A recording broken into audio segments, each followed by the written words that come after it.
Hey, all you Raucous Rugby fans. This is Hammer Rugby Channel, and we are breaking down opening weekend in Major League Rugby.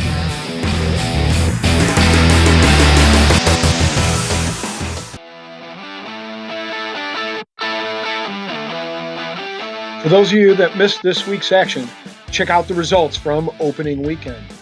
It doesn't take a rugby guru to see just how competitive this league looks to be. The season opener was played in the Big Easy, where NOLA Gold played host to one of the newest franchises, the Toronto Arrows. While the Gold looked to run away with the match in the first half, leading 24-7, they soon learned that the Canadians don't go down so easy. Toronto came within 5 points of the Gold, but ultimately it was South African center Tristan Blewett that recovered a charge-down kick for a try to secure the match for NOLA. Meanwhile, in Houston, the SaberCats equaled their win total from last season with a 21-20 win over Austin Elite. In what was an absolute nail-biter, Austin looked to be victorious, converting a try with 7 minutes left in the match. But a lack of discipline led to an extra time penalty awarded to Houston. It was Sam Windsor that converted the penalty for a heart-stopping win. Another debutante looked to make some noise in Major League Rugby on opening weekend. Rugby United New York, or RUNY, traveled to San Diego to take on the Legion. After RUNY established a lead at half, 15-7, the Legion went ahead with 3 Joe Peterson penalties and a converted try. But once again, poor discipline can snatch victory from the jaws of defeat. RUNY, with a man advantage, was awarded a late penalty try in the 75th minute to secure the win.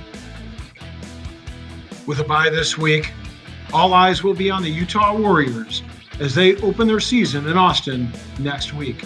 I'm sure they will be chomping at the bit to hit someone wearing sky blue and orange from the Lone Star State. Feature match of this week takes us out to Seattle, where the Seattle Seawolves played host to the Glendale Raptors. Major League Rugby, in a stroke of brilliance, decided for opening weekend the curtain-raising match was going to feature last year's 2 finalists. This match did not disappoint, so let's break it down. There were several key features to this match. The first was the crowd. 7,000 people attended this match on Sunday night. It was a sellout affair, and there was plenty of excitement to be had both before, during, and after the match. From all the social media sites, it looks as though the Seawolves will sell out every single one of their home matches this season, and look for that crowd to will this team to victory at every turn of the corner. Their neighbors, the Seattle Seahawks, have the 12th man, while the Seattle Seawolves are the 16th. I'm telling you what, it was a really, really exciting match to watch, and the crowd was into every single minute. The other interesting thing about this match from my perspective is the 4 lead changes. It really reflects the rivalry that's brewing between the Raptors and the Seawolves, and I expect it to carry on through the season, as both teams have now won 2 victories. But Glendale, I think, is a little sore in the tail, as they've lost the 2 matches that really meant something, both the championship in the debut season and the home opener for this season, in which the Seawolves received their rings. I really think they wanted to spoil the Seawolves' night. But alas, that didn't happen for the Raptors, and they'll be looking to get revenge later on in the season. There were a couple keys to this match. The first one was patterns of play. Seattle uses a typical 1-3-3-1 style, and they use it quite effectively. One of the more prolific examples of this was in the last 5 minutes of the match. The midfielders linked up with the Lucies, who then got it out to Brock Stoller, who had a little chip and chase for the go-ahead score. It was a brilliant, brilliant try. Glendale attacked in a similar style, but they spread out their forwards a bit more. They used their props and their second rowers to attack in between the 15s. They spread out their Lucies, and they used their hooker towards the edge, much like Dane Coles does. He floats near the wings, and they used that to attack on the edges. Quite frankly, it was very effective, but of course they had an Achilles heel, and it was handling errors and mistakes. I counted no less than 5 times that the Raptors were set up inside of Seattle's 22-meter mark. They had anywhere from 5 to 11 phases of play, and because of Seattle pressure from the defensive end, there were forced handling errors. These were points that in my mind were left on the table. They're keys to this match.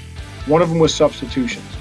As the season wears on, I think we're going to see substitutions play a more significant role than last season. And the reason why is it's just a longer season.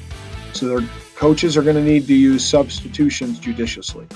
And in this particular case, Seattle had several that were critical, but one stood out above all, Eric Duchel. He is a flanker, and he is an absolute beast on the defensive end. He epitomizes what Seattle calls their seawall. They use defensive pressure to force handling errors and then quickly transition to their offensive attack. For Glendale, I think it's just simply reducing handling errors. And maybe their opportunities to practice and train in a reasonable environment can improve upon that. For them, they had those 5 situations in which they left points on the board. Moving forward in the upcoming weeks, if they can reduce those handling errors, I think they can put a lot of points on the board and it will translate to victories.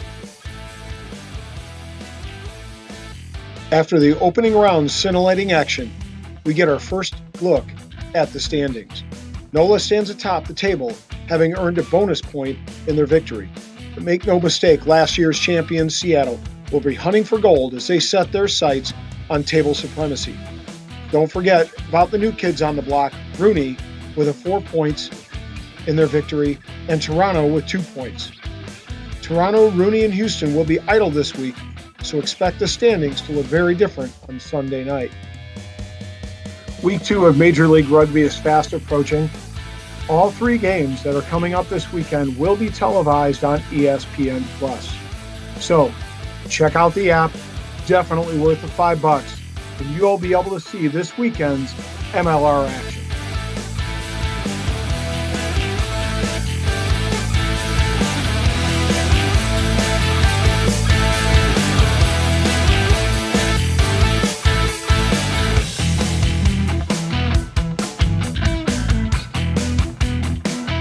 I hope you enjoyed this week's review of Major League Rugby.